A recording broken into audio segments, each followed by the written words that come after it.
Yo, it's the Cutting Edge Review, and I am your reviewer. And right now, I'm reviewing the next in the X-Men franchise. X-Men 2, or otherwise, for some reason, they call it an X. Uh, I think there's a Terminator T2 reference in there. I don't understand why either, but anyways, has no relation with X with Marvel Comics. But the next in the franchise, coming back to reprise his role, I just do it. And then the awesome Famke Janssen and Holly Berry. Hugh Jackman is back. Anna Paquin, of course, who did her role and pretty well on the first movie as Rogue, and the other, Iceman is back. Bobby Drake, the young boy who plays him. I'm not really too familiar with his work, and of course, Ian McKellen is back. Mystique is back. Rebecca Romaine Stamos at the time. How could I forget Rebecca Romaine Stamos? I must need to have my head checked. And um, also, Kelly Hu plays the character in Marvel Comics known as Lady Deathstrike. She plays on here, almost has nothing to do with her character like usual. Hollywood always changes everything, and we have right we have all the original X-Men. It's called X-Men 2 or X2 X-Men United, and you get to see that in this movie. I kind of think this movie was, first of all, the story takes place where, Magneto's been locked up. In the last movie, he got locked up, and when he said that one line where it says,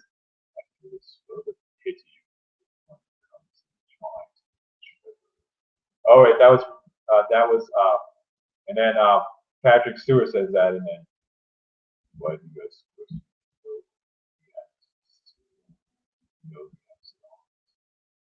And anyways, he's locked up in a plastic prison.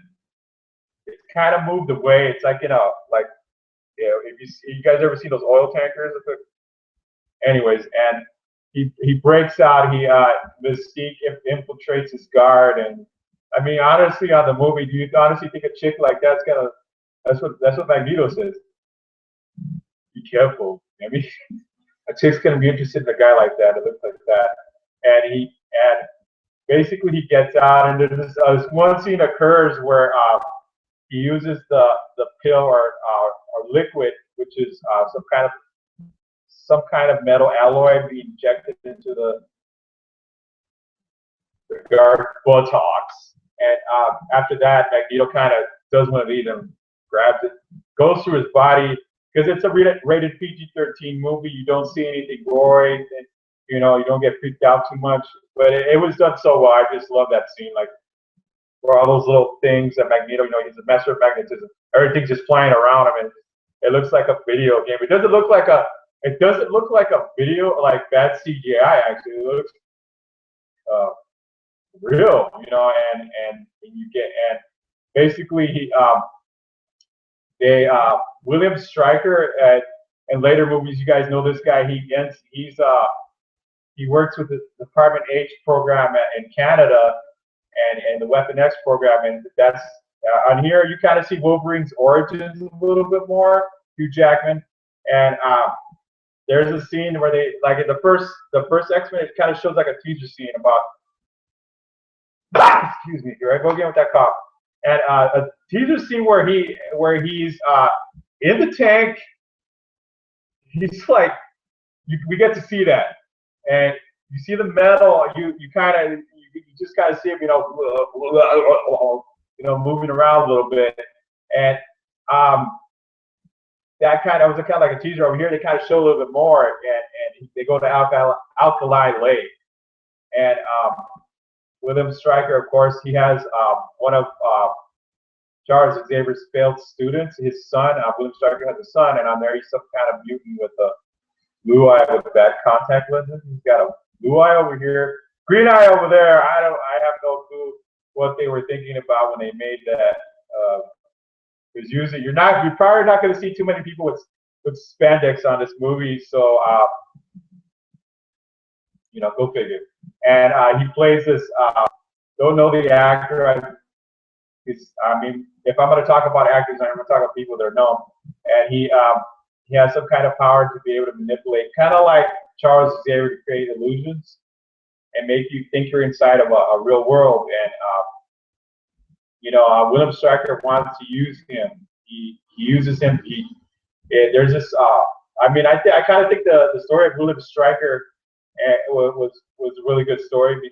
But even though there could have been more character development there, is he talks about how his wife. You're wondering where's his wife at? Oh, and he talks about his son. He's not proud of his son. He hates his son. Basically, he's kind of like not really like a Hitleristic character. He's more like more like like a guy who almost genocidal, kind of in a borderline in that way. But only he wants to kill only mutants. He hates mutants, but he has a son that's a mutant, and he wants to use him to use Professor Xavier to kill all the mutants in the planet. But actually, Magneto has other ideas. He's got other ideas. Man, that guy, he got plans. You know what I mean? And what he wants to do with Charles Xavier is use him to kill all the humans. No. Kind of thing like Jason Voorhees. It has nothing to do with this. But anyways, he wants to do that, and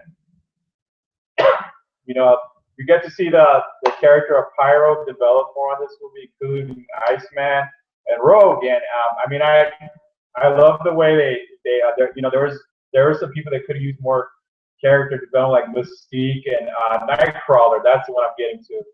If you guys remember that guy for Spy Kids, he came in some other movies, and he awesome. I think Nightcrawler is probably one of the few characters in superheroes in comic books that has a personal relationship with Jesus Christ. It's kind of like I'm not talking about denominations here. I don't want to talk about religion. I don't talk about religion. I'm not into religion. I have something else with Jesus. But anyways, that's kind of what Nightcrawler does.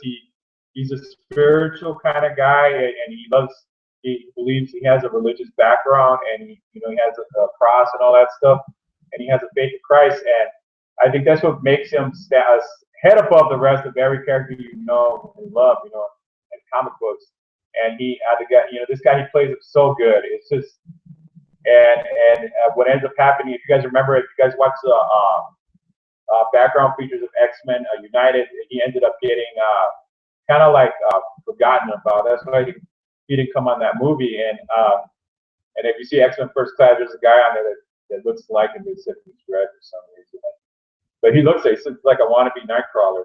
Anyways, and he, what ends up happening is that William Stryker basically wants to get Wolverine back. He wants Wolverine in the worst way, and he's willing to do. And something else in here, Jean Grey they kind of go in different directions. See how I'm going? One way, go that way. And Jean Grey starts to have, in the beginning, if you watch the beginning of the movie, she's having like just way too much power. Like think about like when you lose too much light and your fuse box goes completely nuts. You turn off the TV! And she's hearing everything. She's hearing everything. Everybody, there's this lady. She hears everything. She hears. I mean, she could hear what we're all thinking, basically. She's a telepath. She's able to move things. She's able to create images. She's able to levitate stuff. So she's hearing everything. And then it kind of plays into the Phoenix Saga, but it doesn't really give you any much of a hint at all, except maybe towards the end. And you see all the stories I'm talking about. X-Men United, I give it. I make it a. Hold on, people. I make it yo winner.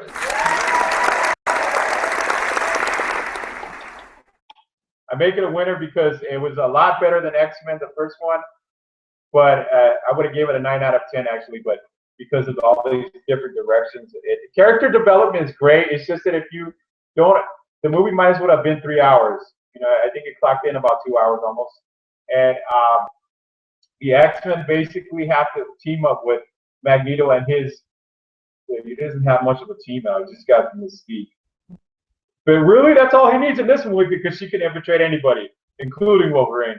If you guys remember that scene where she had that awesome battle with Wolverine, you know, Rebecca Romaine going against Hugh Jackman kind of thing, stuff, and she has a lot of bit, you know, this is called mystic. She's mysterious. You don't know whose side she's going to be at. You don't know who she's gonna infiltrate. You know, and Rebecca Romaine, best Mystique of all time, in my opinion.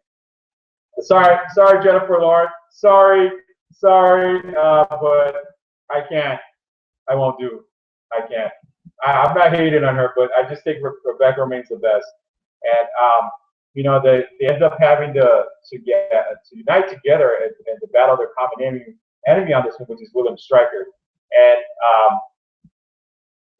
you know that there's this one scene where, you know, the Blackbird's in the air. I mean, oh my God, just to see the Blackbird on screen on movie was just awesome for me. And that, you know, with the jets and stuff and all, the whole thing, the thing blowing up on the air, trying to shoot down a Blackbird, you know, because like you say, if I went to your airspace, you're gonna shoot me down for sure. Anyways, and that my friend, that scene alone is just priceless. And then the scene where Magneto catches the Blackbird, he goes like, does one of these things, fixes it, and you get to see Lady Deathstrike go against Wolverine in this movie, and that really sick scene where she gets the adamantium injected into her skull, and it's over for her. I mean, Kelly, played by Kelly Hu, I really wish they would have made her talk at least a little, and she does kind of in this one scene with Mystique and stuff, playing a Mexican janitor stereotype, and you know, and then of course you get to see Jean Grey and Cyclops go at it, played by James Martis, and I'm so sorry I forgot to mention that guy is an amazing actor too. By the way, I think he's pretty. When they went out and got the X-Men for the original, and they did a great job. With all the exception of Ian McKellen being a little bit too old, that it was dead on correct. You know, they have a fight, and then you get to see she starts to kind of you see a hint of the Phoenix Force starting to develop in her when she starts to get totally pissed off, and you know, you get to see like you know, when you're going at it with your girl or something, or your wife or something, and you're gonna disagree to disagree. So I love this movie, and I just want to tell you guys, I'm gonna be doing all the other ones, and you guys, that one last scene where she catches a Blackbird, and she's kind of on fire. You get to see her. You don't get to actually see the bird to the end by the lake. They show it kind of like a little spoiler going there, but that's what kind of like pissed me off a little bit. Outside of this, gave it a 9 out of 10, a 10, because it was the Phoenix Saga, but they don't really say that. They don't say she's the Phoenix. Nobody says anything. She just kind of dies at the end, and then, you know, James Martis and Hugh Jackman, Wolverine and Cyclops. Let's go. And all right, I'll see you guys for X-Men United. United we stand.